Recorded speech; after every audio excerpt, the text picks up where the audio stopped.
오늘은 종료주일입니다. 오늘도 주님 앞에 우리 예배드리고 계신 우리 사랑하는 모든 성도님들 주님의 이름으로 환영하고 축복합니다. 우리 다 같이 일어나셔서 3월 29일 우리 종료주일 예배를 시작하도록 하겠습니다.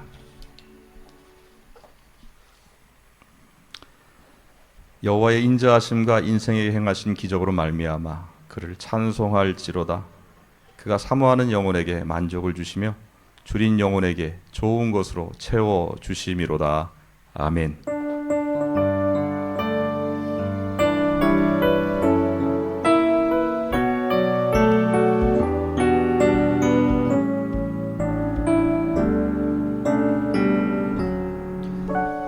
다 같이 우리 사도신경으로 신앙 고백하시겠습니다. 전능하사 천지를 만드신 하나님 아버지를 내가 믿사오며 그 외아들 우리 주 예수 그리스도를 믿사오니 이는 성령으로 잉태하사 동정녀 마리아에게 나시고 본디오 빌라도에게 고난을 받으사 십자가에 못 박혀 죽으시고 장사한 지 사흘 만에 죽은 자 가운데서 다시 살아나시며 하늘에 오르사 전능하신 하나님 우편에 앉아 계시다가 저리로서 산자와 죽은 자를 심판하러 오시리라. 성령을 믿사오며 거룩한 공회와 성도가 서로 교통하는 것과 죄를 사하여 주는 것과 몸이 다시 사는 것과 영원히 사는 것을 믿사옵나이다. 아멘.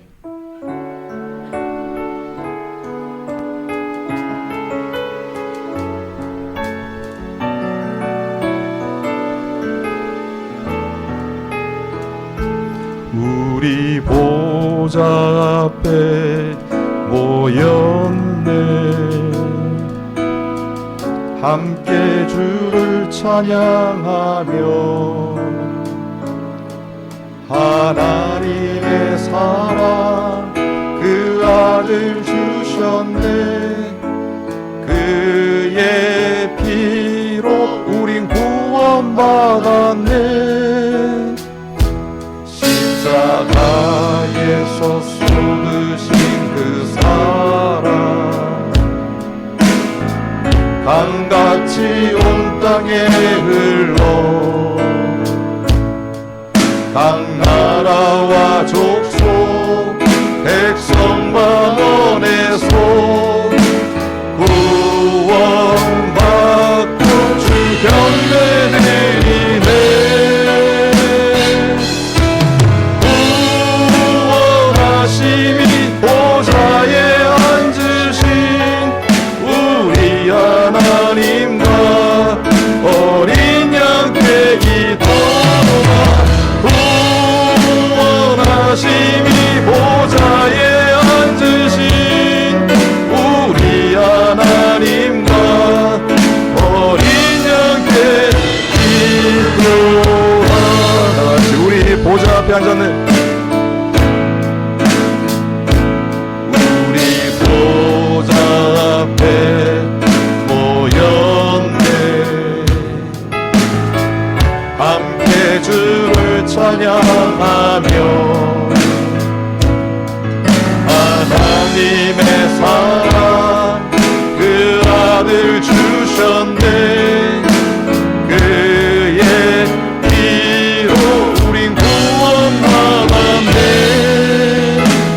방언들 가운데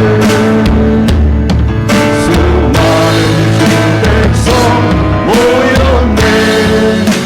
주의 보혈과 그 사랑으로 진 백성 삼으셨네. 주를 향한 감사와 찬양을 말로가 표현할 수 없네. 다만 내 소리 높여 온 마음을 다해 찬양하리라. 할렐루야 할렐루야 할렐루야 어린 양 할렐루야 할렐루야 주의 보혈 덮으사 모든 족속 모든 방언 모든 백성 열방이 모든 영광 모든 존귀 모든 찬양 주께 드리네. 어린 양 피로 지어진 어린 양 피로 씻어진 우리들 은혜로 주 앞에 서 있네. 주 이름으로 자녀된 우리 겸손히 구하오니.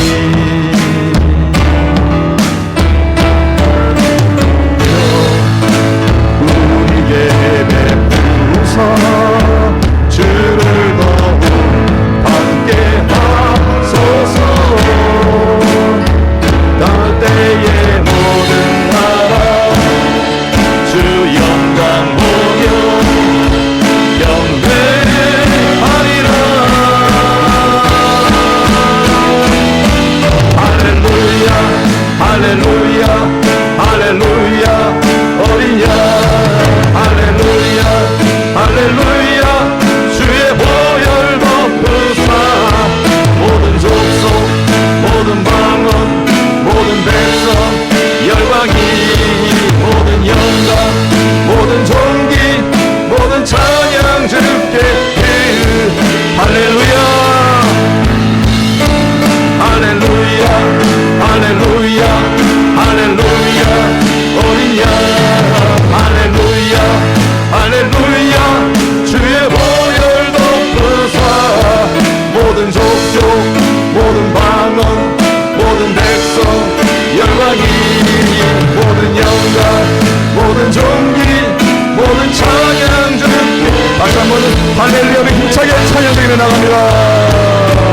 할렐루야 할렐루야 할렐루야 어린 양 할렐루야 할렐루야 주의 보혈 덮으사 모든 족속 모든 방언 모든 백성 열방이 모든 영광 모든 존귀 모든 찬양 주께 드리네. 우리 하나님께 영광의 박수를 드리겠습니다.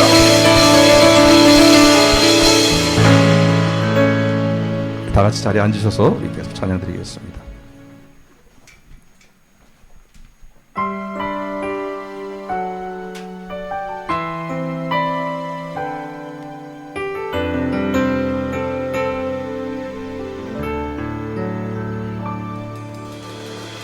이 세상 가장 아름다운 순종의 눈물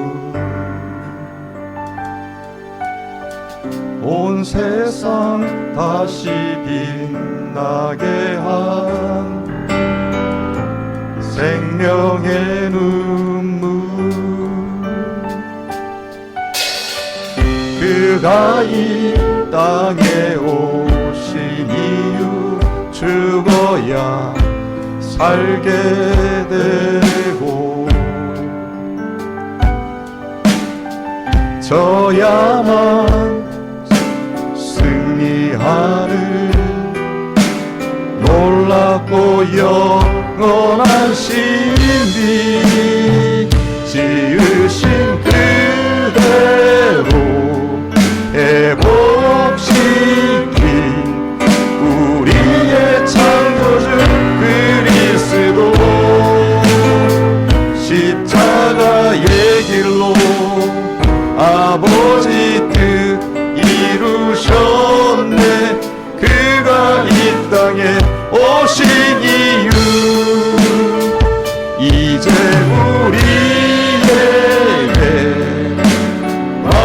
맡겨진 그 소망 그 사랑 그 생명 아름답고 눈부신 십자가의 길 우리가 이 땅에 살아갈 이유 이 세상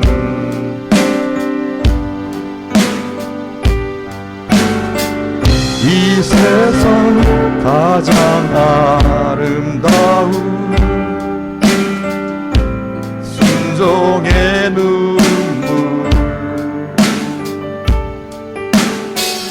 온 세상 다시 빛나게 한 생명의 눈물 그가 이 땅에 오신 이유 죽어야 살게 되고 져야만 승리하는 놀랍고 영원한 신비 지으신 그대로 회복시킨 우리의 창조주 그리스도 십자가의 길로 아버지 뜻 이루셨네. 그가 이 땅에 오신 이유 이제 우리에게 맡겨진 그 소망 그 사랑 그 생명 아름답고 눈부신 십자가의 길 우리가 이 땅에 살아가 이유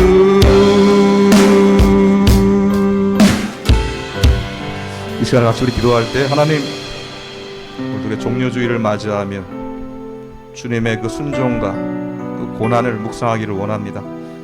우리를 위해서 십자가에 달려 죽으신 예수 그리스도의 그 고통을 우리는 우리의 삶 가운데 얼마나 우리가 묵상하며 또 우리의 죄에 대해서 진정으로 회개하며 나가는 것인지 나의 연약함에 대해서 나는 과연 어떻게 주님께 의지하고 어떻게 이 문제를 또한 주님 앞에서 내가 해결하기를 받기를 소망하며 나가고 있는지 돌아보게 됩니다. 이 시간에 나를 위해 십자가에 죽으셨던 예수 그리스도의 그 순종과 그 고난을 우리의 마음 가운데 새기며 그 하나님을 찬양할 수 있도록 그 하나님께 예배드릴 수 있도록 성령님 이 시간 인도하여 주시옵소서.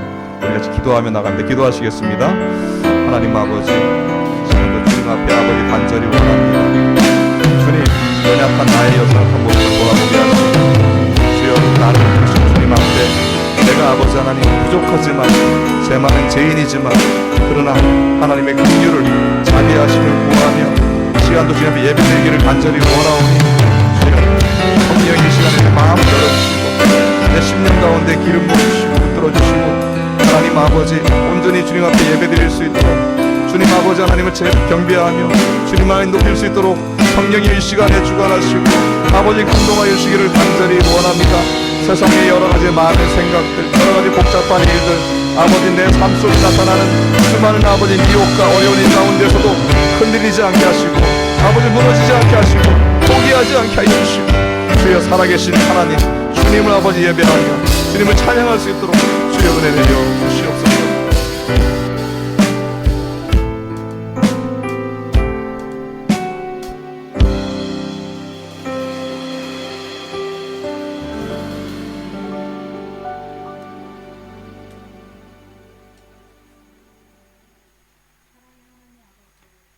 십자가 보혈의 능력으로 우리의 죄를 사하시고 어둠에서 생명의 길로 인도하신 주님의 크신 사랑과 은혜에 감사합니다. 지난 한 주간도 한치 앞을 알 수 없는 세상 일과 마음을 놓을 수 없는 여러 가지 환경 속에서도 지켜주시고 예배의 자리로 인도해 주셔서 감사합니다. 주님의 말씀대로 순종하며 믿음으로 살기를 다짐하지만 연약하고 부족한 저희들 육신의 정욕을 참지 못하고 세상의 가치를 추구하며 미혹에 빠지며 살아왔습니다.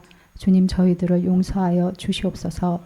주신 말씀대로 계명대로 지키며 열심히 살려고 애쓰지만 잘 되지 않을 때가 너무나 많습니다. 타성에 젖은 우리의 신앙생활과 이기적인 마음과 나쁜 습관들을 주님의 십자가에 못 박아 주셔서 우리의 마음을 고치시고 새롭게 하여 주시옵소서. 저희들이 시험에 들지 않게 항상 깨어 기도하게 하여 주시옵고 하나님의 전신갑주를 입고 선으로 악을 이기며 주님과 동행하기를 원하옵니다. 믿음과 순종으로 사명 감당하게 하여 주시고 십자가의 증인으로 살아갈 수 있도록 도와주시옵소서. 주님이 기뻐하시는 삶을 살게 하시고 우리가 살아가는 모든 삶의 일상에서 성령의 열매가 맺어지기를 바라옵니다. 오늘보다 내일을 더 잘 살려고 노력하고 있습니다. 하나님, 저에게 풍성한 은혜를 더하여 주시옵소서. 이제 종려주의를 지나며 고난주간을 맞이합니다. 고난주간이 우리에게 주는 진정한 의미를 기억하게 하시옵소서. 대속을 위하여 예루살렘에 입성하신 겸손한 왕의 모습과 십자가에서 자신의 몸을 화목제물로 드린 주님을 묵상하게 하시고 십자가의 죽음으로 죄의 권세를 깨뜨리시고 우리의 죄를 사해 주시고 죄의 종이 아닌 의의 종으로 살게 하여 주심에 감사합니다. 단순히 형식적인 절기를 넘어 우리의 일상을 주님의 마음으로 채우길 원하옵니다. 날마다 우리를 십자가로 이끄시는 성령님, 이 시간도 온 맘 다해 하나님의 임재 앞으로 나아가게 하여 주시옵소서. 우리 교회와 성도님을 위해 기도합니다. 주의 몸된 우리 교회가 성령이 뜨겁게 역사하는 교회, 은혜와 말씀이 충만한 교회가 되기를 간절히 소망합니다.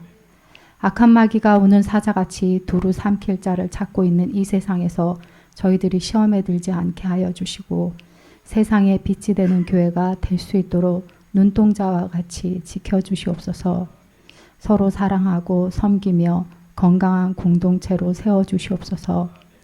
일터와 사업장 가운데 어려움이 있거나 건강상의 문제로 힘들어하시는 가운데 있는 모든 성도님들 예수 그리스도의 이름으로 회복되고 치유케 하시는 역사가 일어나게 하시고 간절히 기도하시는 성도님들 만나고 응답하여 주시옵소서.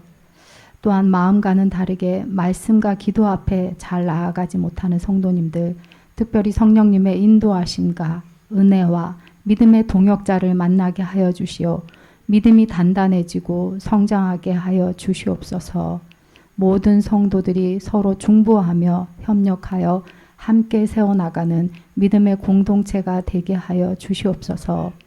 이 시간 말씀 전하시는 담임 목사님을 위해 기도합니다. 매일 전하시는 말씀 가운데 특별히 목사님의 건강을 지켜주시옵소서. 몸과 마음이 지치지 않게 강건함을 주시고 성령의 기름 부으심이 넘쳐나도록 하여 주시옵소서. 또한 성령의 권능과 지혜를 부어주시옵고 교회를 이끄는 모든 사역 가운데서도 영적 기쁨을 잃지 않게 하여 주시옵소서. 맡겨주신 양떼를 끝까지 사랑하며 양육하는 참된 목자가 되게 하시옵소서. 말씀을 듣는 저희들에게 듣는 길을 열어주시고 저희 각 심령을 만져주시어 많은 은혜가 임하게 하여 주시고 한 주간 살아가는 힘이 되고 세상에 나아가 영혼이 잘됨 같이 강건한 복을 누리며 살게 하여 주시옵소서.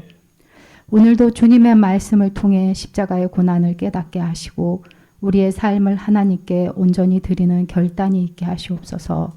우리의 가진 것을 내어놓게 하는 삶을 살게 하여 주시옵고 화평케 하는 자로 살게 하여 주시옵소서. 우리의 피난처 되시는 예수 그리스도의 이름으로 기도합니다. 아멘.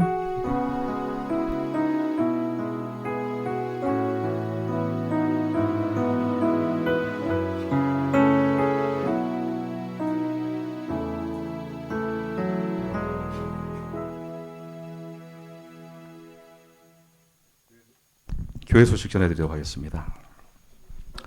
네, 오늘 방문하신 분 등록하신 분 계시면은 우리 새가족 안내를 받으시기 바랍니다.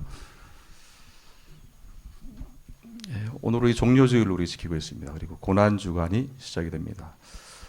우리 한 주간 여러분, 이제 우리 고난 주간을 우리가 지내가면서 또 우리 주님의 고난을 우리가 묵상하고 또 고난의 의미 가운데 우리가 어떻게 그 주님의 은혜를 또 우리 삶 속에서 적용하고 또 감사하며 살아갈 수 있는지 우리가 잘 또 적용할 수 있는 귀한 시간이 되기를 바라고요. 그래서 내일부터 우리 고난 주간 특별 새벽 예배에 가시게 됩니다. 그래서 매일 우리 새벽 예배 드리고 있지만 특별히 고난 주간을 맞이해서 주님의 고난 가운데 우리 함께 우리 더 같이 또 그 은혜를 나누고 또 묵상하며 또 결단할 수 있도록 여러분 적극적으로 우리 고난 주간 특별 새벽 예배에 참여해 주시기 바랍니다. 우리 다음 주일은 부활 주일이고 우리 부활 주일에는 우리 성례식이 있습니다. 우리 이번에 우리 학생 2명이 또 입교와 세례를 받게 되는데 여러분 함께 여러분 기도해 주시고 또 거룩한 마음으로 우리가 같이 부활 주일에 참여할 수 있기를 바랍니다. 앞서 말씀드렸던 것처럼 이번 주 그 고난 주간이 시작되고 우리 특별히 성금요일 이번 주 금요일은 성금요일로 예수님 십자가의 그 죽으심을 우리가 기리는 날입니다. 그래서 성금요일 금요일 때 우리 같이 나오셔서 또 함께 주님의 은혜를 또 우리가 감사하며 예배드릴 수 있기를 바랍니다. 우리 4월달 예배 담당자 기도로 다음 주는 백원우 집사님 그리고 식사 배식 파니 에이셀에서 섬겨주시겠습니다. 오늘 우리 2부 예배 후에 우리 곧바로 원례를 갖도록 하겠습니다. 광고드렸던 것처럼 우리 모든 성도님들께서 교회 여러 가지 사업 계획이라든지 또 거기에 대한 궁금한 점, 또 건의 사항이라든지 의견들을 우리가 같이 출연하는 시간입니다. 그래서 예배 후에 잠시 모이셔서 우리 4월달 또 3월달 지나간 3월달과 4월달에 대한 여러 그 보고와 또한 그 의견들을 여러분들이 내주시면 되겠습니다. 다음 주에는 우리 목양협력회 회의가 있는 거 기억하시기 바랍니다. 생명의 삶 4호로 바꿔 준비되어 있습니다. 여러분 오늘 꼭 구입하시기 바랍니다. 교회 관리와 안전에 대한 규칙 여러분 기억하시고 교회의 이 불편함이나 또 안전에 어려움이 없도록 여러분 모두 협력해 주시기 바랍니다. 이제 우리 하나님 말씀 봉독하겠습니다.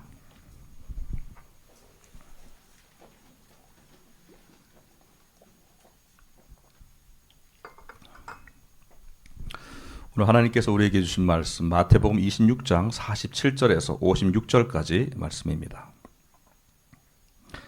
말씀하실 때 12 중에 하나인 유다가 왔는데 대제사장들과 백성의 장로들에게서 파송된 큰 무리가 칼과 몽치를 가지고 그와 함께 하였더라.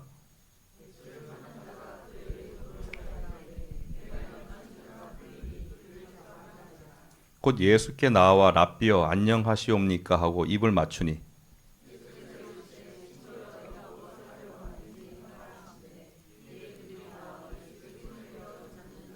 예수와 함께 있던 자 중에 하나가 손을 펴 칼을 빼어 대제사장의 종을 쳐 그 길을 떨어뜨리니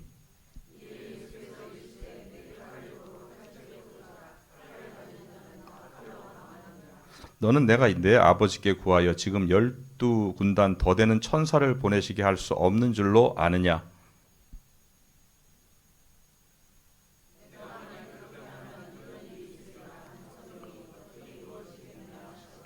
그때 예수께서 무리에게 말씀하시되 너희가 강도를 잡는 것 같이 칼과 몽치를 가지고 나를 잡으러 나왔느냐? 내가 날마다 성전에 앉아 가르쳤으되 너희가 나를 잡지 아니하였도다. 다 선지자들의 글을 이루려 함이니라 하시더라. 이에 제자들이 다 예수를 버리고 도망하니라. 아멘. 하나님 아버지 은혜를 감사합니다. 특별히 오늘 종료주일로 우리가 또 주님 앞에 예배드릴 수 있도록 주일을 지킬 수 있도록 인도하시니 감사를 드립니다. 우리를 위하여 십자가에 죽으시기 위하여 순종하시면서 모든 걸 다 하시면서 또 예루살렘에 입성하셨던 주님, 그 답답하고 안타까운 마음을 아시면서도 또 사랑하는 자들을 위하여서 끝까지 순종하시는 그 주님의 사랑을 오늘도 우리가 기억하게 하시고 그 사랑으로 우리의 심령이 다시금 채워지며 회복될 수 있도록 은혜 베풀어 주시옵소서. 부족한 종의 입술을 주관하시고 하나님 말씀이 온전히 더 선포될 수 있도록 성령께서 인도하여 주시옵소서. 예수님의 이름으로 기도합나이다. 아멘. 여러분, 우리가 오늘 종려주일을 맞이할 때 종려주일을 아시는 분들 계시겠지만 또 종려주일에 대해서 또 처음 들어보시는 분들 계실 겁니다. 이 종려주일은 예수님께서 이제 십자가에 죽으시기 전에 일주일 전에 들어오셔서 이 성에 들어오셔 예루살렘 성에 들어오실 때에 그때 예수님을 맞이하는 그 예루살렘 성에 있던 사람들이 이 종려나무 가지를 흔들고 그 가지를 땅에 피고 자신의 웃옷을 벗어서 또 땅에 펴면서 예수님을 맞이하는 기쁨으로 맞이하는 그날을 기념하는 것입니다. 그래서 마태복음 21장 8절 9절에 보게 되면은 이 종려주일에 대해서 이렇게 말씀하고 있습니다. 무리는 대다수는 그들의 겉옷을 길에 펴고 다른 이들은 나뭇가지를 베어 길에 펴고 앞에서 가고 뒤에서 따르는 무리가 소리 높여 이르되 호산나 다윗의 자손이여 찬송하리로다 주의 이름으로 오신 이여 가장 높은 곳에 호산나 하더라. 호산나 호스다. 우리를 구원하실 메시아라고 그렇게 찬양하면서 그렇게 예수님을 맞이하고 있는 것이죠. 자, 그래서 지금 예루살렘에 있는 백성들이 이 종려나무 가지를 바닥에 펴는 것은 왜 그런가? 그것은 바로 종려나무라고 하는 이 나무가 승리를 상징하는 것이고 왕권을 상징하는 것이고 영광을 상징하는 그러한 나무이기 때문에 그렇습니다. 그러니까 지금 이 이스라엘 백성들이 예루살렘 성에 있는 사람들이 종려나무를 흔든다는 것은 무엇을 기대하는 겁니까? 왕을 기대한다는 거죠. 어떤 왕이요? 승리하는 왕, 영광의 왕을 기대하면서 지금 그 모든 백성들이 나와서 예수님을 맞이하는 것입니다.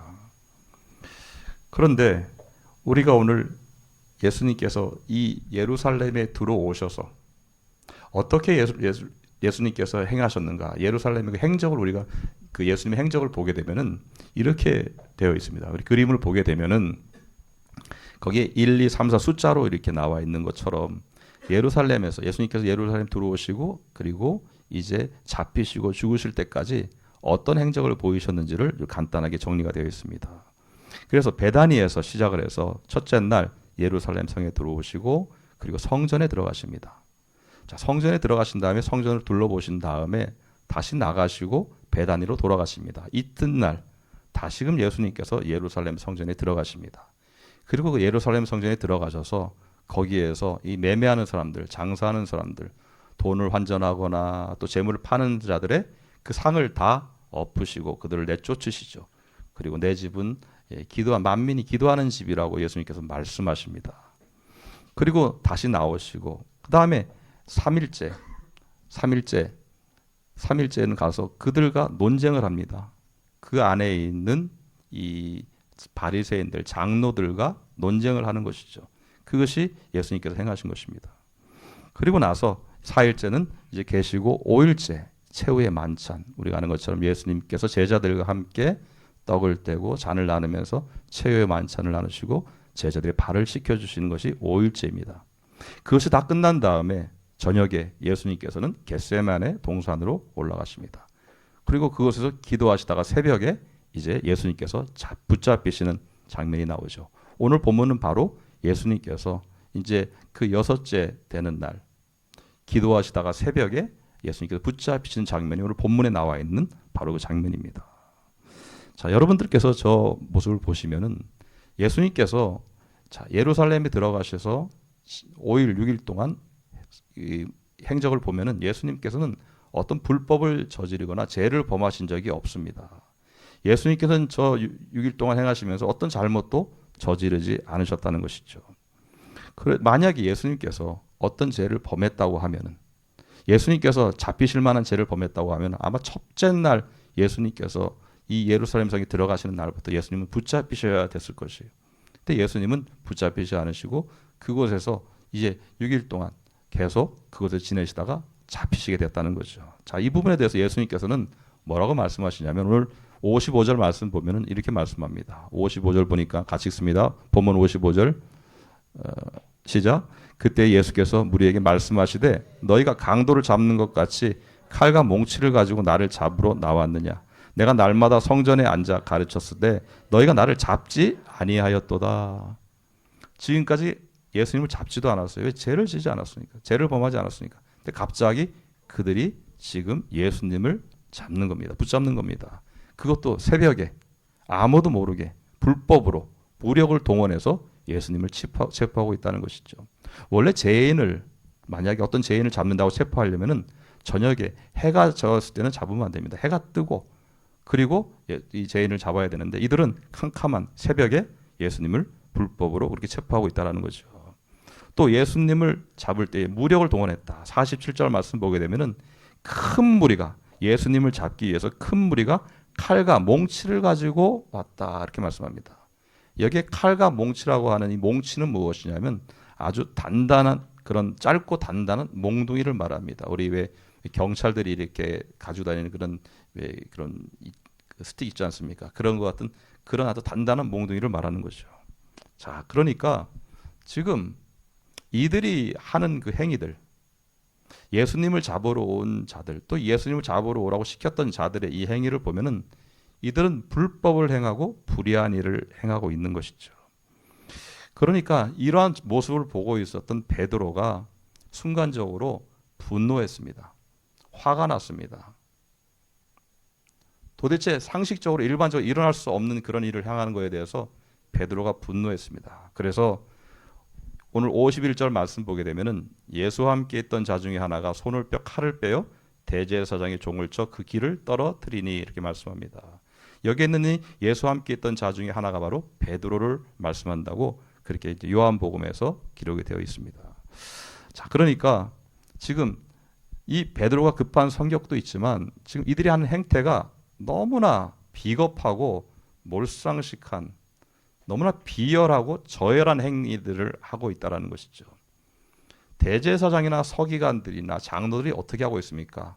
이들을 성경에서 뭐라고 표현하면 뒤에서 수군거린다 얘기합니다. 뒤에서 수군거린다. 어떻게 하면 저 예수를 잡을까? 어떻게 하면 저 예수를 죽일까? 어떻게 하면 저 예수를 우리가 무너뜨릴까? 그들이 뒤에서 수군수군대면서 비겁하게 그렇게 그들이 이런 일을 모의했다는 겁니다. 그들이 겉으로는 어떻습니까? 다 그들이 종교적으로 거룩하고 그들이 율법을 잘 지키고 누구보다 정결한 사람들처럼 그렇게 행동을 합니다. 대제사장도 서기관도 장로들도 다 마찬가지입니다. 그러니까 겉으로는 그렇게 거룩하지 않지만 그 속은 어떻습니까?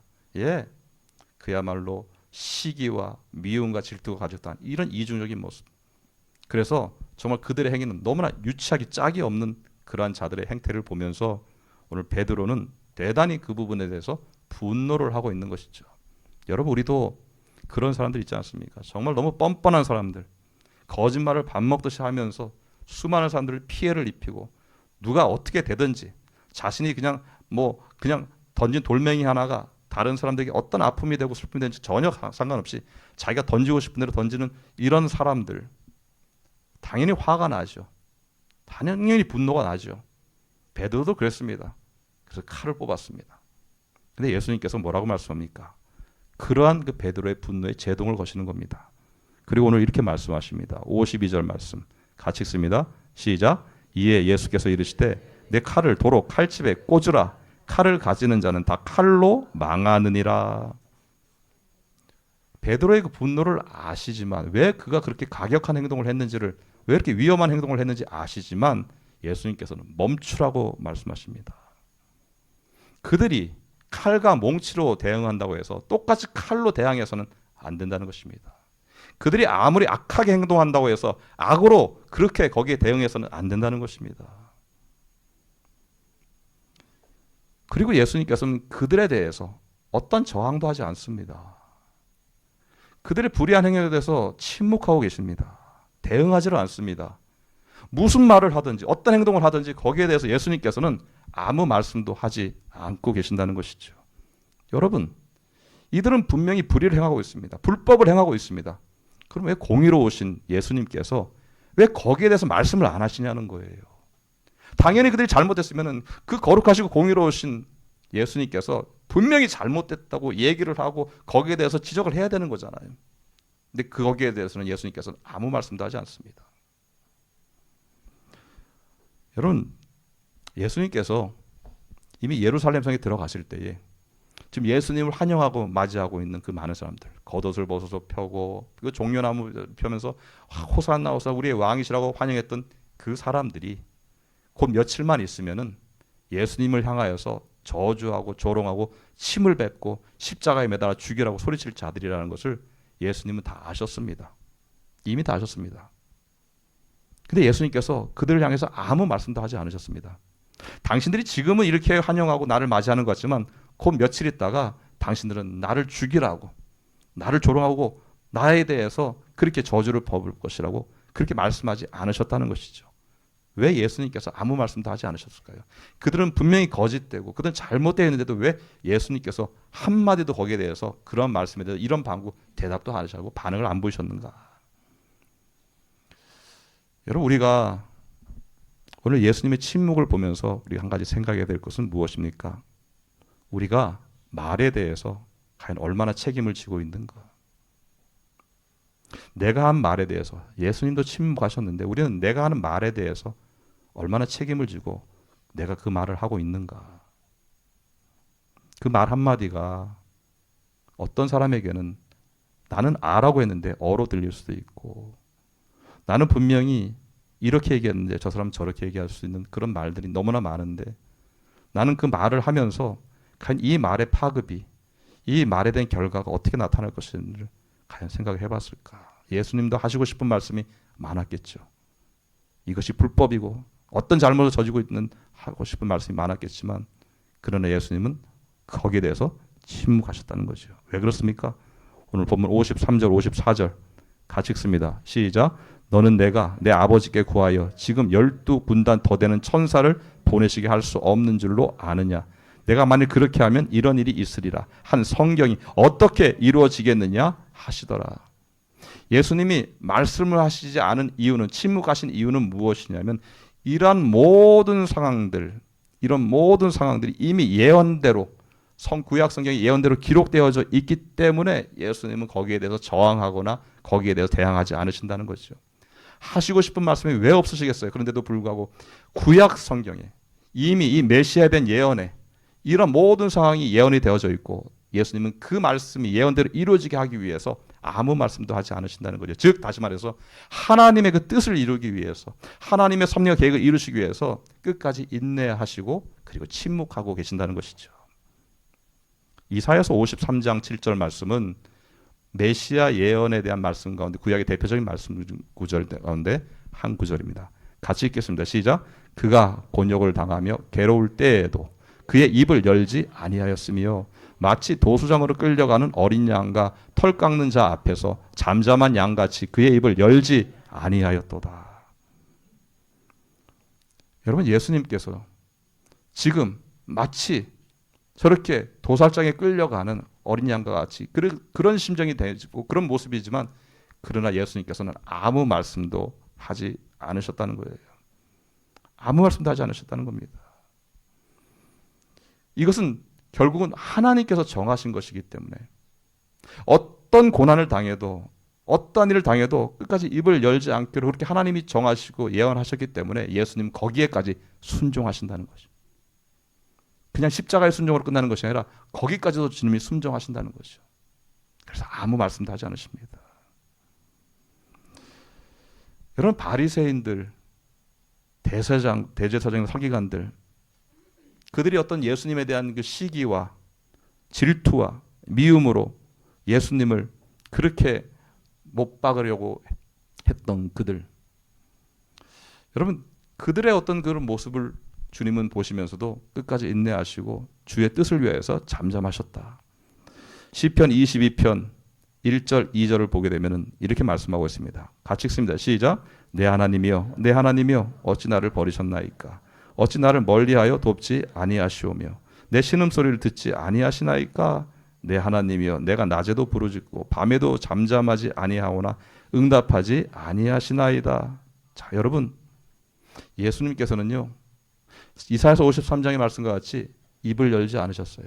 누구에게요? 사람들에게.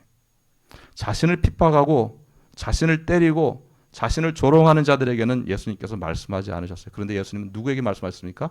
성부 하나님께 부르짖었다는 거예요. 그 고통스러운 심정, 그래 예수님이가 참으셨나 보다, 예수님이 인내하셨나 보다, 그게 아니라 그 모든 상황, 그 상황 자체는 너무나 불의한 일이고 악한 일인 거예요. 그 예수님을 죽이려고 하는 자들의 그 미움과 시기와 욕심, 그들의 그 오만함과 교만함이라고 하는 것은 그 자체가 너무나 심각하고, 그것으로 말미암아 얼마나 많은 사람들이 그들의 그 잘못된 가르침과 행위로 말미암아 죽어가는지 모른다고요. 예수님도 그 일을 아시면서도, 그러나 지금 그 예언대로 그 말씀대로 침묵하지만 그 답답한 심정을 성부 하나님께 고하고 있는 겁니다. 부르짖고 있다 그랬어요. 부르짖고. 여러분, 바로 이게 기도입니다.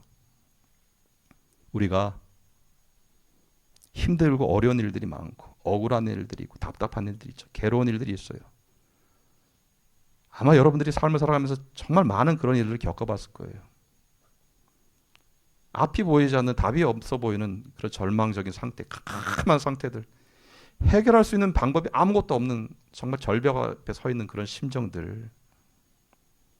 여러분, 바로 그 시대가 언제냐면 우리가 기도할 때입니다. 우리가 부르짖을 때입니다. 누구를 원망하고 누구 탓을 하는 것이 아니라 바로 그때가 뭡니까? 우리가 기도해야 될 시간입니다. 믿으십니까? 예수님께서는 그때 부르짖었습니다. 간절히 부르짖었습니다. 그리고 기도했어요. 여러분, 지금 우리는 어떻습니까? 만약 그런 어려움이 오고 그런 고통이 오고 억울함이 오고 그런 슬프고 힘든 일이 왔을 때 여러분, 우리는 어떻게 하고 있습니까? 그 상황 가운데서 이거는 이 사람 때문에 그렇고, 이건 이 사람 때문에 그렇고, 저건 이것 때문에 그렇고, 다 이게 원인이라고 생각하면서 뭔가 나는 거기에 대한 불평을 말하고 불만을 말하면서 그거에 대해서 무언가 내가 뭔가 다른 보상을 받기 위해서 계속 나는 말을 하고 있는 것은 아닙니까? 사람들에게. 여러분, 예수님의 말씀을 기억하면서 오늘 우리가 그 주님의 침묵의 의미를 다시 알아야 되는 것이죠. 우리는 그 말 때문에, 우리가 한 행위 때문에 대부분 어떻습니까? 내 감정이라든지 내 어떤 욕심이라든지 내 어떤 그런 내 안에 있는 감정적인 어떤 걸 절제하지 못하게 되면은 꼭 우리가 그렇게 말하고 행동하고 후회를 합니다. 아, 내가 그때 왜 그랬을까? 그때 내가 좀 참았어야 되는데, 그때 내가 인내했어야 되는데 왜 그랬을까라고 후회하는 경우가 참 많습니다. 왜 그렇습니까, 여러분? 여러분, 내 안에 있는 이 감정들이나 내 안에 이게 해결되지 않은 문제들은 언제든지 뭡니까? 이것이 죄라고 하는 것과 같이 합쳐지게 되면은 정말 너무나 심각한 그러한 파급력을 갖기 때문에 그렇습니다. 여러분, 오늘 예수님께서 말씀했던 것처럼 침묵하고 오히려 대응하지 않고 저항하지 않고 주님의 그 말씀을 이루려고 하는 것처럼, 여러분, 우리가 주님이 그렇게 순종하셨기 때문에 영광을 받으셨습니다. 그러니까 우리가 바로 주님이 행하셨던 그 방법을 우리가 따라야 되는 것이죠. 여러분, 우리는 어떤 존재냐 하면은 하나님께서 우리를 택하셔서 우리를 세우셨을 때에 우리를 영광스러운 하나님의 자녀로, 하나님의 형상으로 창조하셨습니다. 믿으십니까? 우리가 어떤 존재냐 하면은 수치를 당하고 조롱을 당하고 부끄러움을 당할 존재가 아니라 우리는 영광스러운 존재로 우리를 하나님께 부르셨다는 것이죠. 우리의 영적인 신분이 뭐라고 말씀드렸습니까? 우리의 영적인 신분은 바로 왕 같은 제사장이라고 말씀드렸습니다. 왕 같은 제사장이라는 신분은 어떤 신분이냐면 왕이고 제사장의 신분이라는 거죠. 하나님께서 이 세상을 통치하십니다. 하나님께 이 세상을 통치하실 때에 그 통치하신 통치의 권한을 왕을 세워서 그에게 권한을 위임했습니다. 그래서 왕들은, 하나님으로부터 권한을 받은 왕들은 하나님의 뜻대로 나라를 통치하고 백성들을 통치해야 되는 겁니다. 맞습니까? 그래서 이 권한을 받은 왕은 하나님으로부터 받은 위임을 받았기 때문에 이런 사람을 중보자라고 얘기하는 것입니다. 즉 하나님의 앞에서 백성과 하나님 앞에 하나님 뜻을 전달하는 제사장도 마찬가지입니다. 세상에 있는 수많은 그 죄인들을 위해서 하나님께서 제사장을 세우셨습니다. 제사장은 그 죄를 가지고 하나님 앞에 나갈 수 있도록 중보자의 역할을 하는 것입니다. 여러분, 저와 여러분들이 왕 같은 제사장이라고 하면은 우리는 하나님의 영광을 드러내는 삶을 살아야 하는 것이죠. 중보자는 어떻습니까? 하나님과 세상을 연결하는 것입니다. 통로와 같은 것이고 하나의 파이프와 같은 것이라고 말씀드렸습니다. 그러니까 우리 심령이, 우리 영적인 심령이 건강하고 잘 관리가 되지 않으면 녹이 슬어버리게 되고, 녹이 슬어버리게 되면은 결국 막히거나 아니면 녹물이 흐르는 것이죠. 결국 그것이 뭡니까? 하나님의 영광을 가리우게 되는 것이라는 겁니다. 여러분, 우리가 그런 영적인 정체성을 갖고 있다고 하면은 여러분의 영적인 심령을 잘 관리할 수 있기를 주님의 이름으로 축원합니다. 녹이 슬지 않도록 막히지 않도록 계속 확인하고 관리해야 되는 무엇이 내 심령에 녹이 슬게 하고 무엇이 자꾸 이렇게 막히게 하고 있는 것인가 라고 하는 부분을 우리가 분명히 그 부분을 보아야 하는 것이죠. 내가 힘드니까 내가 고통당했으니까 너도 고통을 당해봐라. 예? 그에게 이에는 이 눈에는 이 복수하고 내가 나에게서 난 거기에 대해서 대갚아 줄 거야. 당장은 여러분 마음이 후련할 수도 있어요. 당장은 속이 시원할 수 있어요. 그러나 결과는 무엇입니까? 계속 악순환이라는 것이죠. 왜? 그렇게 복수 또 뭔가 보복을 당한 사람은 가만히 있지 않습니다. 또 내가 당했기 때문에 나도 똑같이 또 대갚아 주려고 하는 겁니다. 이게 지금 뭡니까? 중동에서 일어나고 있는 전쟁입니다. 네. 누가 잘했다 잘못했다를 떠나서 내가 상대방이 나를 공격했으니까 나도 받은 만큼 갚아주고 또 여기에서 대응으로 계속 주고받고 이런 일들이 벌어지고 있는 겁니다. 끝이 없는 겁니다. 악순환이라는 것이죠. 멈출 수가 없다라는 것이죠. 그래서 침묵해야 되는 것입니다. 하나님의 사람들은 매일 전쟁하고 매일 싸우고 그걸 대결하고 살아갈 수 없기 때문에 그래서 아무 말도 하지 않는 겁니다. 상대방이 무슨 말을 하든지 상대방이 뭐라고 공격하든지 거기서 아무 말도 하지 않는 겁니다. 여러분 그렇기 때문에 우리가 이런 지혜가 필요한 것입니다. 오늘 예수님께서 결국은 인내하시면서 순종하시는 것, 그들이 왜 그렇게 말을 하는지, 그들이 어떻게 왜 그렇게 하는지를 알고 있기 때문에 그들을 불쌍히 여기고 그들을 긍휼히 여기는 마음으로 그 한 영혼들이라도 주님께서 그들을 구원하시기 위해서 인내하시고 참으신다는 것이죠. 자, 우리가 그래서 이 왕 같은 제사장의 사명을 감당하기 위해서 어떻게 우리가 해야 됩니까? 베드로전서 2장 21절부터 23절 같이 읽습니다. 시작. 이를 위하여 너희가 부르심을 받았으니 그리스도도 너희를 위하여 고난을 받으사 너희에게 본을 끼쳐 그 자체를 따라오게 하려 하셨느니라. 그는 죄를 범하지 아니하시고 그 입에 거짓도 없으시며 욕을 당하시되 맞대어 욕하지 아니하시고 고난을 당하시되 위협하지 아니하시고 오직 공의로 심판하시는 이에게 부탁하시며.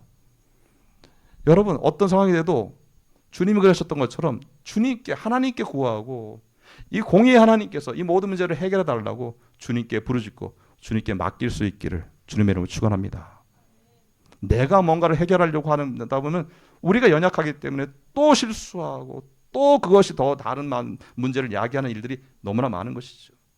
예수님도 침묵하셨는데 우리도 내 안에 사람에게는 침묵하고 하나님께 부르짖고 그 답답한 심령 가운데 주의 뜻을 구하면서 그렇게 우리가 나가게 되었을 때에 결국 우리가 뭡니까? 믿음으로 승리하는 자. 결국 우리의 영적인 심령을 망가뜨리고 병들게 하고 녹슬게 하는 그 주범은 누굽니까? 마귀 아닙니까? 마귀의 시험이고 마귀의 속임수 아닙니까? 그럼 우리는 어떻게 해야 됩니까? 거기에 패배해서는 안 되는 것이죠. 우리는 승리해야 되는 줄 믿습니다. 그래서 사도 바울이 이렇게 얘기합니다. 로마서 12장 20절 21절 같이 읽습니다. 시작. 내 원수가 줄이거든 먹이고 목마르거든 마시게 하라. 그리함으로 내가 숯불을 그 머리에 쌓아 놓으리라. 악에게 지지 말고 선으로 악을 이기라. 여러분 내가 어떻게 내 의지를 가지고 원수가 배고프다고 먹을 것을 줄 수 있고 원수가 목마른데 마실 걸 줄 수 있습니까? 내 의지로 되는 게 아닙니다, 여러분. 그래서 기도해야 되는 겁니다. 저 사람이 나에게 원수 같은 사람이 아니라 나한테 원수가 아니라 내가 사랑할 사람으로 내가 긍휼히 여길 사람으로 그렇게 내가 보게 해달라고 내 마음이 그렇게 바뀌게 해달라고 성령의 의지에서 구해야 되는 겁니다. 아멘입니까? 그래서 그에게 먹이고 그에게 마시게 해야 되는 겁니다. 그렇게 했을 때 여러분 우리가 악에게 그게 이기게 되는 것이라는 거죠. 악에게 지는 건 뭡니까? 역시 내 감정대로 내 의지대로 내 욕망대로 계속 그렇게 뭔가 그렇게 해나가려고 했을 때 내가 패배하게 된다는 것이죠. 오늘 예수님께서 하신 그 말씀을 우리는 정말 잊지 말아야 됩니다. 예수님께서 칼을 가지는 자는 칼로 망한다고 말씀하셨습니다. 칼을 가진 자는 칼로 망한다고 했습니다. 여러분 힘으로 흥한 자는요 힘으로 망하는 것입니다. 물질로 흥한 자는 물질로 망하는 경우가 많습니다. 거짓으로 흥한 자는 거짓으로 망하게 되는 겁니다. 항상 우리는 내가 정말 흥하고 내가 승리하기 위해서는 예수 그리스도로 인하여서 믿음으로 승리하는 저와 여러분 될 수 있기를 주님의 이름으로 축원합니다. 여러분 나는 오늘 본문 안에서 한 사람이 주목이 되는 사람이 있습니다. 이 사람은 누구냐면은 오늘 51절에 나오는 그 사람입니다. 예수와 함께 있던 자 중에 하나가 손을 펴 칼을 빼어 대제사장의 종을 쳐 그 길을 떨어뜨리니. 자, 예수와 함께 있던 자는 베드로입니다. 그런데 이 베드로에게 이 길을 잘린 사람이 있습니다. 예수님을 잡으려고 온 그 대제사장의 군인들, 대제사장의 경비병들 가운데 한 사람이었던 말고라는 사람. 요한복음 18장에 나오는 사람입니다. 이 사람은 말고라고 하는 사람입니다. 이 사람이 지금 베드로가 휘두른 칼에 기가 잘렸습니다. 자, 여러분 한번 보십시오. 저는 이 장면을 생각하는데 순간적으로 섬찟했습니다. 베드로가 실력이 좋아갖고 기만 잘랐는지, 아니면 실력이 없어가지고 기만 잘랐는지, 어떤 잘못하면 이 사람 머리를 다친다든지 목이 잘릴 수 있을 만큼 너무나 위험한 상황 아닙니까? 기만 딱 잘라 베었다는 거예요. 여러분, 이 말고라는 사람이 예수님을 시기하고 예수님을 미워하고 예수님을 질투했던 사람일까요? 이 사람은 대제사장의 종으로서 대제사장이 너 가서 빨리 저 사람 잡아와 명령을 받고 간 사람입니다. 이 사람은 그냥 어떤 예수님에 대한 억한 심정이 있거나 감정이 있는 것이 아니라 너 가. 물론 뭐 대제사장의 종이니까 예수님을 비난하거나 예수님에 대해서 막 싫어하는 걸 들었으니까 뭐 예수님을 막 사랑하는 사람은 아니었겠죠. 그러나 아무것도 모르고 그 자리 잡으러 갔는데 거기서 칼에 맞아서 길을 베어버리고 잘못하면 목숨을 잃을 뻔한 사람이 말고라는 거예요. 여러분, 이거 어떻게 해야 되는 겁니까? 이 사람 무슨 죄입니까? 예수님에 대해서 어떤 뭐 다른 감정이나 또 목적이 있는 것이 아니라 가서 잡으러 갔다가 그 칼을 길을 베어서, 물론 예수님께서 저 길을 치료해 주셨지만 이런 사람인 겁니다. 이 사람은 선의의 피해자가 되는 겁니다. 전혀 예수님하고 어떤 상관이 없음에도 불구하고 그 자리에 서 있음으로 말미암아 피해를 입은 사람이 되는 것이죠. 그리고 그의 이름이 기록이 되어 있습니다. 여러분, 예수님께서 십자가에 달리실 때에 그때 이제 유월절을 앞두고 이제 죄인 한 명을 풀어주라는 그런 제도가 있어요. 자, 그래서 빌라도가 자, 누구를 풀어줄까? 예, 아주 흉악한 살인범 이 바라바. 그를 풀어줄 당연히 그를 풀어줄 수 없는 것이죠. 그러니까 빌라도는 당연히 예수님을 풀어주고 싶은 거죠. 백성들이 뭐라고 했습니까? 아니라고. 바라바를 풀어줘야 된다고. 저 예수를 십자가에 달아야 된다고 그들이 소리칩니다. 빌라도는 아무리 봐도 예수님 죄가 없는데 이 죄 없는 예수를 자꾸 다루라고 하니까 뭐라고 얘기합니까? 자, 마태복음 27장 24절 25절 같이 읽습니다. 시작. 빌라도가 아무 성과도 없이 도리어 밀란이 나려는 것을 보고 물을 가져다가 무리 앞에서 손을 씻으며 이르되 이 사람의 피에 대하여 나는 무죄하니 너희가 당하라. 백성이 다 대답하여 이르되 그 피를 우리와 우리 자손에게 돌릴지어다 하거늘. 무서운 얘기 아닙니까? 도대체 무슨 생각으로 이런 얘기를 하고 있습니까? 아니, 자기들만 잘못하면 왜 자기들 자손에게까지도 피를 돌리라고 얘기하고 있습니다. 이게 왜 그렇습니까? 그냥 흥문대 있거든요. 여러분, 지금 예수님을 십자가에 달으라고 저 백성들이 예수님이 무슨 죄를 졌는지도 모릅니다. 지금 무슨 죄를 져서 끌려왔는지도 모릅니다. 그런데 성경에 뭐라고 기록되어 있습니까? 그들이 선동했다고 했습니다. 그 선동하는 들이 뭐가 뭔지도 모르고 죽여라 하고 있는 겁니다. 그래서 이 사람 죄가 없는데 그럼 너희들이 책임질 거야? 우리가 책임지겠다는 거예요. 이 사람이 무지하게 흘린 피해에 대한 우리가 책임지겠다. 내 가지고 나뿐만 아니라 내 자손에게도 책임 돌리라는 겁니다. 이런 답답하고 이런 정말 말도 안 되는 일이 어떻게 일어날 수가 있냐는 거죠. 왜 그랬을까요? 뭔지도 모르고 분별하지도 못하고 이런 일에 이들이 들어가면서 소리를 지르고 있는 것입니다. 여러분, 우리가 이런 아무것도 모르고 예수님을 잡으러 가던 말고와 같은 사람이라든지 아무것도 모르고 그 예수님을 죽이라고 그냥 그 군중 심리에 휩쓸려 가지고 그냥 이런가 보다. 야, 저 사람이 죄인이래. 저 사람이 신성 모독했대. 라는 소리 어디서 듣고 와가지고 죽여 라고 한다고 하면은 이건 우리가 그야말로 정말 바보 같은 짓을 하고 있는 것이죠. 여러분, 오늘 우리가 구할 때에 무엇이 옳은 것인지 정말 우리가 어떤 자리에 서야 되는지 분별력을 구할 수 있기를 주님의 이름으로 축원합니다.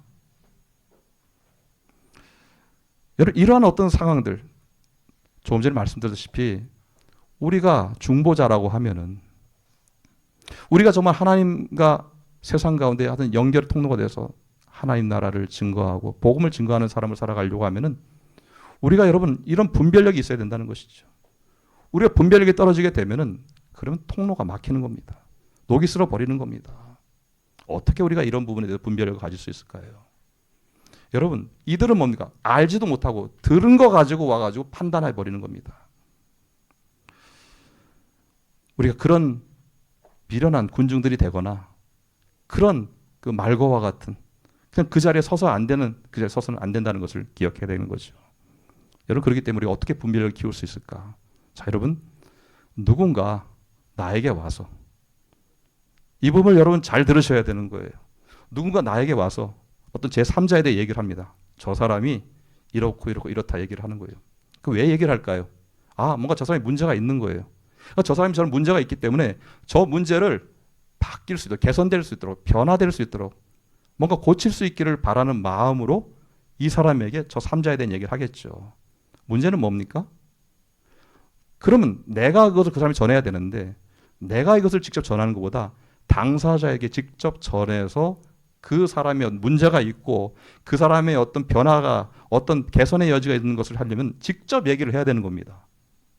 그 사람이 직접 얘기를 했음에도 불구하고 그 사람이 바뀌지 않은 거 그 사람의 책임이 되는 겁니다. 그 제3자의 책임이 되는 것이죠. 그 사람의 문제인 것이죠. 그러나 그 사람에게 문제를 하지 않고 나에게 와서 얘기하면 내가 전하라고 얘기하면은 그럼 나를 통해서 가는 거기 때문에 내가 전하고자 하는 말이 100% 전달될 수가 없는 것입니다. 그러면은 변화가 있기가 힘들어진다는 것이죠.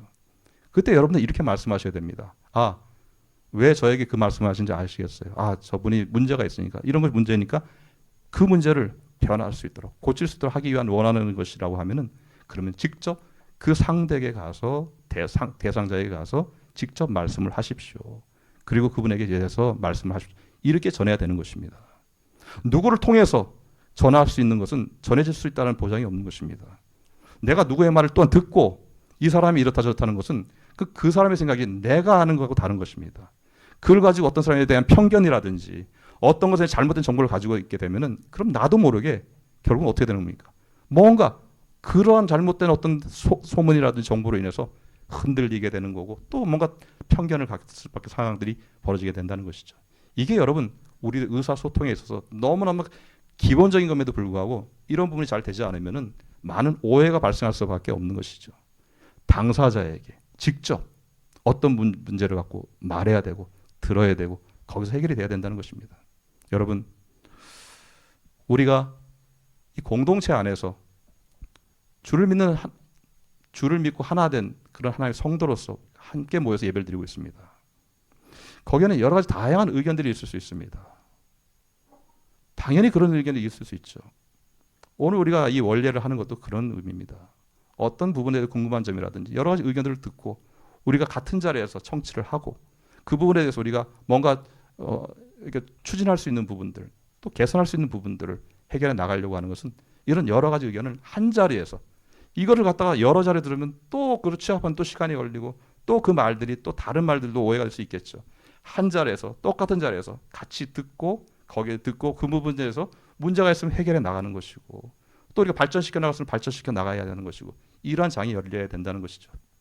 물론 그동안 이러한 부분에 대해서 우리가 제가 담임 목사로서 어떤 장을 열지 못했던 거 여러 성도님들에게 죄송스럽게 생각을 합니다. 좀 더 이런 우리 안의 의사소통들이 원활하게 진행이 될 수 있도록 해나가야 될 부분이 필요하다는 걸 알면서도 그동안 이 부분을 실제적으로 실행하지 못했던 부분에 대해서 또 제가 또 여러 성도님들 앞에 또 이 죄송하다고 말씀을 드리고 앞으로 교회에서의 어떤 의사소통의 부분들, 교회와 관련된 부분들, 또 어떤 저와 관련된 담임 목사라든지 또 어떤 중직자들에 관한 부분도 이것이 뒤에서 그저 당사자가 배제된 채 이야기되면 아무 의미가 없다는 것이지 해결될 수가 없다는 겁니다. 그 문제들이 언제나 정확하게 당사자 앞에서 그대로 그것이 전달이 되어지고 듣고 해결할 수 있는 문제를 해결하고 해결이 되지 못하는 부분들에 대한 것은 그 사람의 책임이기 때문에 그 책임에 대해서는 그분이 책임을 지면 되는 것입니다. 우리가 앞으로 이 공동체가 이런 오해라든지 어려움에 처하지 않고 항상 더욱더 믿음 안에서 이 혼돈의 시대에 우리가 맡겨진 교회 사명을 위해서 함께 서로 사랑하며 하나 되어서 달려나갈 수 있는 그런 공동체가 될 수 있기를 주님의 이름으로 축원합니다. 이 시간에 우리 한번 같이 기도하겠습니다. 오늘 말씀을 기억하면서 우리 기도할 때 우리 삶에 환난이 오거나 또 고난이 다가올 때에 두려워하지 않고 또 우리를 통해 이루시는 하나님의 주의 뜻을 기억하면서 인내하고 끝까지 순종하게 해달라고 하나님의 말씀하셨던 대로 주님의 행하셨던 방법대로 우리가 그렇게 우리가 순종하며 우리가 주의 뜻을 이뤄나가게 해달라고 이 시간 같이 먼저 한번 기도하겠습니다. 기도하시겠습니다. 하나님 아버지, 오늘 주님이 모든 상황 가운데서 침묵하시고 또 그 분노와 그 아버지 하나님 감정 가운데 쌓여있던 베드로를 절제하게 하시며 그리고 끝까지 사랑하고 끝까지 인내하고 끝까지 용서하여서 하나님의 이루시고 한 뜻을 이루시라고 주님이 예비하셨던 주의 예언하셨던 말씀대로 이뤄나가게 해달라고 오늘 말씀하신 걸 보게 됩니다. 주님, 우리는 여전히 부족하지만 그러나 주님이 말씀하셨던 대로 주님이 가르치셨던 대로 우리가 그렇게 행하기를 원합니다. 그 말씀에 순종하기를 원합니다. 주님이 행하셨던 것처럼 사랑하기를 원합니다. 그들을 불쌍히 여기기를 원합니다. 또 내 연약함을 돌아보기를 원합니다. 나는 무엇이 문제이고 나의 연약함으로 인해서 내가 실수하고 또 내가 그 실수함으로 말미암아 많은 자들이 아버지 하나님 같이 어려움과 나는 고통 가운데 빠지는 것은 아닌지 돌아보게 됩니다. 주님, 저희들의 죄를 용서하여 주시고 아버지 불쌍히 여겨주시고 주여 한 영혼 영혼들을 향하여서 더욱더 사랑하는 마음으로 주님이 사랑하셨던 것처럼 우리도 사랑하며 아버지 하나님 같이 함께 또 함께 은혜를 나눌 수 있도록 인도하여 주시옵소서. 이 시간을 기도할 때에 우리 한 가지 더 기도 제목 같이 나눴으면 좋겠습니다. 주님이 말씀하셨던 것처럼 칼을 가지고 있는 자는 칼로 망한다고 말씀했습니다. 지금의 이 모든 상황 가운데서 나의 힘과 능력을 믿고 행하는 자가 아니라 겸손함으로 주의 뜻을 구하고 순종할 수 있는 삶이 되게 해달라고 속히 힘과 힘의 대결로 시발된 이 전쟁들이 속히 멈출 수 있도록 종전될 수 있도록 그리스도의 사랑으로 이 모든 것들이 다시 해결되고 세상 가운데 주의 평안이 오게 해달라고 같이 기도하며 나갑니다. 기도하시겠습니다. 주님 아버지 하나님, 오늘도 간절히 원합니다. 주여, 힘으로 무력으로 위협을 하며 자신들의 그 뜻을 이루려고 하는 많은 세상 가운데 있는 사람들로 주여 세상에 많은 혼란이 오고 있습니다. 전쟁이 일어나고 있습니다. 수많은 자들이 아픈 희생을 당하고 있습니다. 주여, 이기는 자도 없는 지는 자도 없는 모든 자들이 다 무너지고 폐허가 되고 있습니다.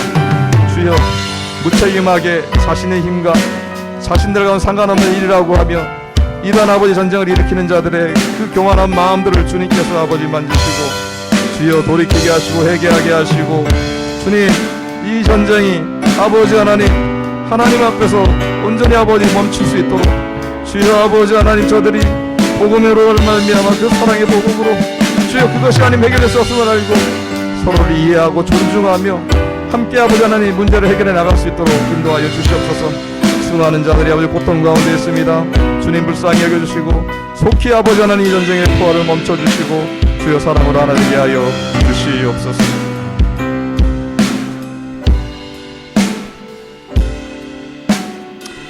하나님 아버지, 오늘도 주님께서 우리에게 말씀하셨던 그 사랑이 나의 생각으로 머리에서 끝나는 것이 아니라 내 삶 속에서 실천될 수 있도록 성령님 우리의 마음을 주관하시고 인도하여 주시옵소서. 주님, 정말 연약하고 부족하고 원수와 같은 자들이라고 할지라도 주님이 원하시는 것은 끝까지 인내하고 섬기고 사랑하는 것이라고 말씀하셨사오니 오늘도 우리가 그 사랑을 행함으로 인하여서 오늘 우리를 통하여서 이루시고자 하는 하나님의 뜻이, 하나님의 나라가 더욱더 확장되고 세워지며 하나님의 영광이 드러날 수 있도록 은혜 베풀어 주시옵소서. 예수님의 이름으로 기도합나이다. 아멘. 우리 함께 찬양 드리겠습니다.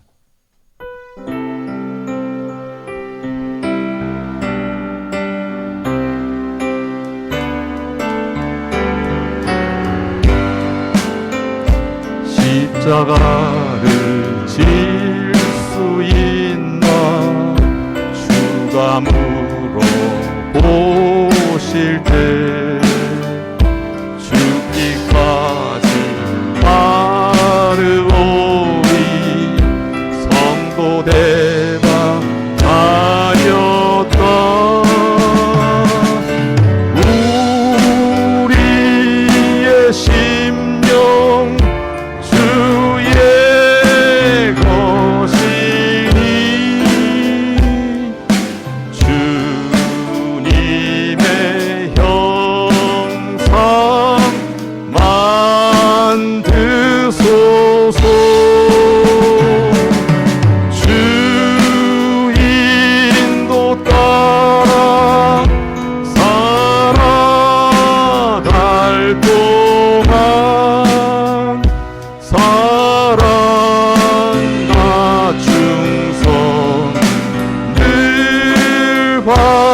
고통받은 강도를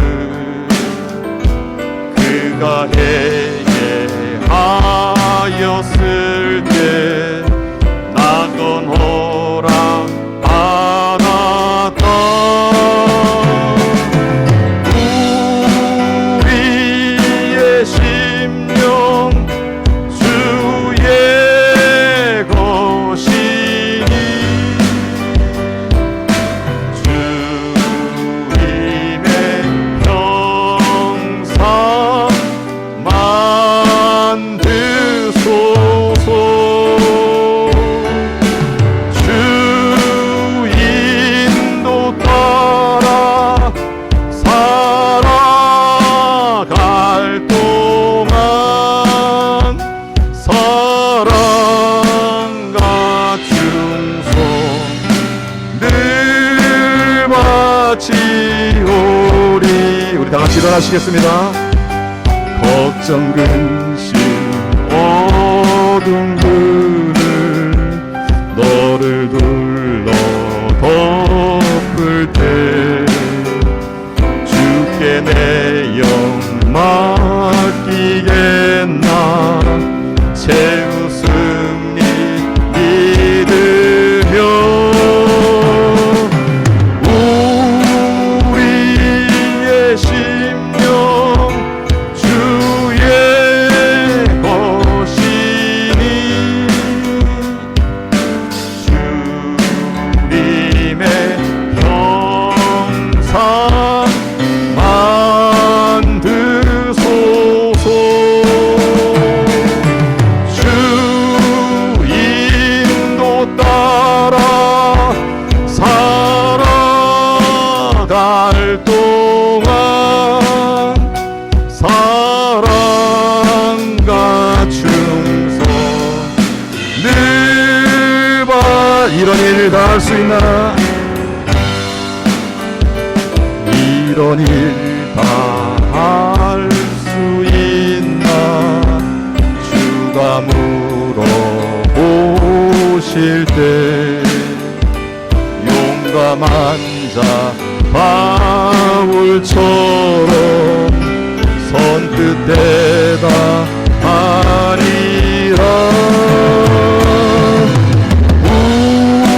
우리의 심령 주의 것이니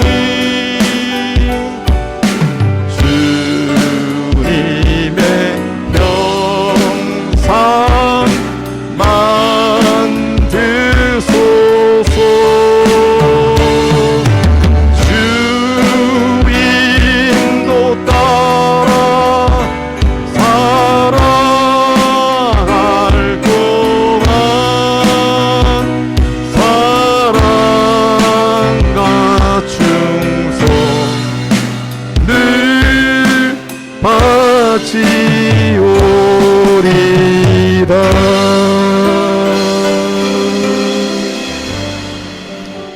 좋으신 아버지 하나님, 오늘도 우리의 모든 삶을 주관하시고 주의 방법으로 채우셔서 또 주님 앞에 귀한 예물 드리게 하시니 감사를 드립니다. 어떤 환경과 상황에서도 주님은 우리를 다스리시고 인도하여 주시고 모든 방법으로 우리를 먹이시고 이끄시며 우리를 살리시는 살아계신 하나님이신 줄 믿습니다. 그 하나님 앞에 더욱더 감사하며 기대하며 소망하며 날마다 순종하여서 우리의 삶을 통하여 주의 뜻을 이루며 주의 나라와 주의 영광이 드러날 수 있도록 은혜 베풀어 주시옵소서.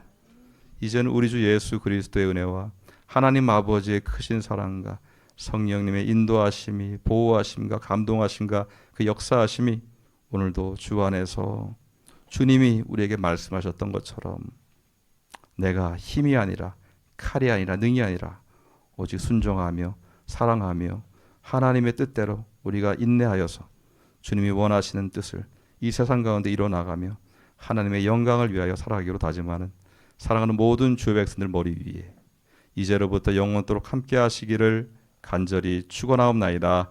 아멘.